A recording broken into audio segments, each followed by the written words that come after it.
دو کتابیں میرے پاس یہاں پہ یہ موجود ہیں, Romeo and Juliet and this is Sally's phone, جو 3rd کلاس کو پڑھائی جاتی ہیں. یہ دو کتابیں میں نے اٹھائی ہیں. اگر آپ اپنے بچوں کے پاس یہ کتابیں دیکھیں تو ان کو ضرور پڑھیے گا اور پوری طرح سے پڑھیے گا. یہ بڑی انٹرسٹنگ بک ہے. یہ 3ری جماعت کے بچوں کو پڑھائی جاتی ہے, بچیاں بھی پڑھتی ہیں.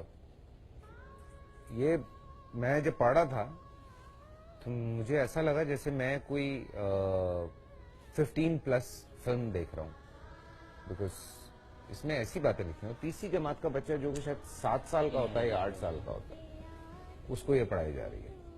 اس کی حقیقت پہ ہم تھوڑی سی ڈسکس کرتے ہیں, لیکن بریک ہے, بریک سے واپس آتے ہیں. اور کچھ کتابیں ہیں یہاں پہ, میں اگر آپ کو سائنس کی بکس میں پڑھانا شروع کروں تو آپ لوگ پریشان ہو جائیں گے کہ اس میں کیا لکھا ہوا. اور اسلامیات میں 1-2 چیزیں ہیں جو میں آپ سے شیئر کروں گا. سو چیزیں آ رہی ہیں. میں اس کتاب کی بات کر رہا تھا. یہ کتاب سیلی کا فون گم جاتا ہے جی, اور اس کو اس کا فون نہیں ملتا, اور اس کے بعد اس لڑکی کو اس کتاب میں پڑھایا جا رہا ہے کہ اس کا جو بوائے فرینڈ ہے, جو اس لڑکی کا میاں نہیں, منگیتر نہیں, فیونسے نہیں, ہسبینڈ نہیں, جو اس لڑکی کا بوائے فرینڈ ہے, وہ اس کو کال کرتا رہتا ہے اور وہ اس سے مل نہیں پاتی. ٹرم بوائے فرینڈ لکھا ہوا ہے, دا ٹرم بوائے فرینڈ ہی جی, یہ بوائے فرینڈ لکھا ہوا ہے.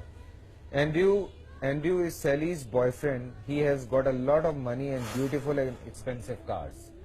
تو وہ بوائے فرینڈ سے مل نہیں پاتی. گلیمر بھی ساتھ میں اس کو دکھایا جا رہا ہے. ہاں, اور اس کے بعد وہ لڑکی نکلتی ہے. لڑکی نکل کے کہیں پہنچتی ہے, لنچ ٹائم ہوتا ہے, اس کی سہیلی اس کو کہتی ہے کہ چلو آج اگر بوائے فرینڈ نہیں ہے تو کوئی بات نہیں, ہم لوگ چلتے ہیں. تو وہ بار پہ جاتے ہیں. وہاں جا کے, hi Sally, look meet me at the bar Bogart, not the Cosmo bar. Okay, the bar Bogart is nearby. Bar Bogart Claire says that's nice. So وہ وہاں سے بار پہ جاتے ہیں. کہاں جاتے ہیں؟ بار پہ کیا ہوتا ہے؟ چائے ملتی ہے. بار پہ شاید بچوں کو بتایا جائے گا کہ وہاں چائے ملتی ہے. سو وہ وہاں پہ بات کرنے کے بعد بار پہ جاتے ہیں, جہاں پہ اس کی ملاقات ایک اور لڑکے سے ہوتی ہے.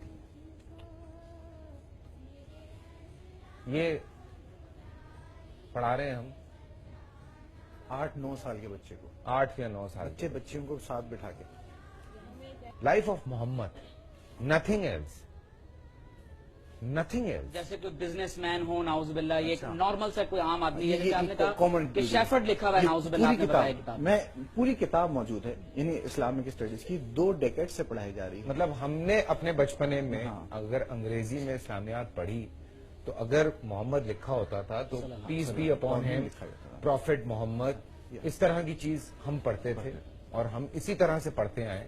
لیکن آج کا بچہ جو ہے وہ جس طرح سے پڑھ رہا ہے, ہماری ماؤں کو صرف ختیجہ لکھ دیا, بالکل, صرف عائشہ لکھ دیا, عمر, علی, صرف ہاں اس طرح سے نام لکھے ہوئے, نام لکھے, اور یہ پڑھایا جا رہا ہے. اور یہ کوئی نو مسلم ہے جس نے وہ کتاب لکھی ہے, اور پتہ نہیں. فیصل بھائی, اب آپ یہ ایک میں جملہ بس, یا یہ چند ایک چیز آپ یہ سلسلہ وہاں سے بیسیکلی شروع ہوا. آپ اندازہ کیجئے کہ سائنس چیک پوائنٹ نمبر 2, آپ ذرا موضوع دیکھیں, chapter number 6, reproduction in humans. آپ ذرا صرف ٹائٹل سنیں, ذرا کیا پڑھایا جا رہا ہے. The changes in the body from birth to adult, changes in behaviour in adolescence, the reproductive organs. اب آپ اندازہ کیجئے کہ اس میں آگے جا کر جو بچے کو پڑھایا جا رہا ہے, جو تصاویر کے ساتھ اس میں چیزیں دی ہوئی ہیں, آپ حیران ہو جائیں گے.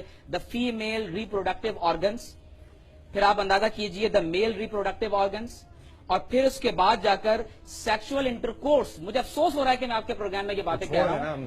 سیکشل انٹرکورس کی طریقہ بتایا جا رہا ہے. فیصل بھائی, یہ آپ کے میرے بچے کو پڑھایا جا رہا ہے, یہ پڑھایا جا رہا ہے آپ کے اسکولز کے اندر. پھر آپ اندازہ کیجئے کہ the path of the sperm. مجھے آپ بتائیں کہ کیا یہ پاکستان کے آرٹیکل 31 کے اندر نہیں لکھا ہوا کہ پاکستان کا آئین اس بات کی ضمانت دیتا ہے کہ یہاں کے پاکستانی شہریوں کو اسلام کے مطابق زندگی گزارنے کے قابل بنایا جائے گا. تو اگر آپ کے اور میرے بچے کے اسکول کے اندر یہ چیزیں پڑھائی جاتی ہوں تو آپ اندازہ کیجئے کہ کیا اس کے اوپر کوئی نوٹس نہیں ہونا چاہیے, کیا اس کے اوپر ہماری توجہ نہیں ہونی چاہیے. اور یہ انتہائی معروف پبلشر اور سینکڑوں اسکول میں پڑھائی جانے والی کتاب کا حوالہ دے رہے ہیں. بالکل, کوئی ایسی کوئی ڈھکی چھپی کتاب نہیں کہ چھوٹے سے اسکول کی کوئی چھوٹا سا پبلشر. کیونکہ پیرنٹس نہیں, ان کتابوں میں ہے کیا, جو اصل آج ہم چونکہ ہمیشہ یہ کہتے رہے کہ جی بچوں پہ اتنی کتابیں ہم نے لاد دی، اتنی کتابیں، بچوں کو گدھا بنا دیا ہے، بچے نہیں رہے ہیں، بچوں کو ہم اتنا جو ہے وہ کتابوں کا وزن تو ایک طرف دوست، یہ دیکھیے کہ ان کتابوں میں جو لکھا ہے اس کا کتنا وزن ہے. اس وزن کو اٹھانے کے لیے ہم لوگ، وہ ہمارا وزن نہیں ہے جس کو ہم اٹھا رہے ہیں، سیریسلی وہ ہمارا وزن نہیں ہے. ہمارا کیا، بلکہ وہ تو شاید دنیا میں کہیں بھی اس طرح سے نہیں ہوگا جس طرح سے. اسی لیے آج میں سوری یہ بات شیئر کر رہا ہوں، لیکن آج 12 سال 13 سال 14 سال کی بچیاں جب پارٹیز میں جاتی ہیں اور جو وہاں پہ ڈرگ عام ہو گئی ہے وہ الگ بات ہے.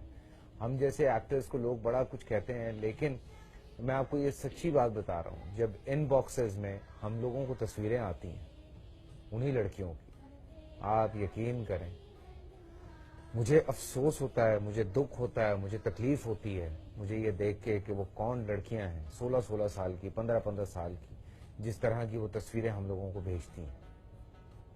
یہ جو سب کچھ پڑھ رہے ہیں اوبیسلی کہیں نہ کہیں آپ کے دماغ میں بیٹھ جاتا ہے. آج اگر ہم تھوڑی سی ایک شرم حیا رکھتے ہیں تو اس کی وجہ یہ ہے کہ ہم لوگوں نے وہ کتابیں پڑھی ہیں جس میں ہمیں یہ پڑھایا گیا کہ یار یہ لائن ہے اور یہ اس طرح سے بہت ساری تو وہ ایک لائن یا ایک پردہ جو ہم مسلمانوں کا زیور ہے، میرے خیال سے اس کو ختم کرنے کی کوشش کی جا رہی ہے. اور آپ نے بالکل صحیح بات کی تھی عمیر کہ یہ بہت اوپر سے اور بہت زیادہ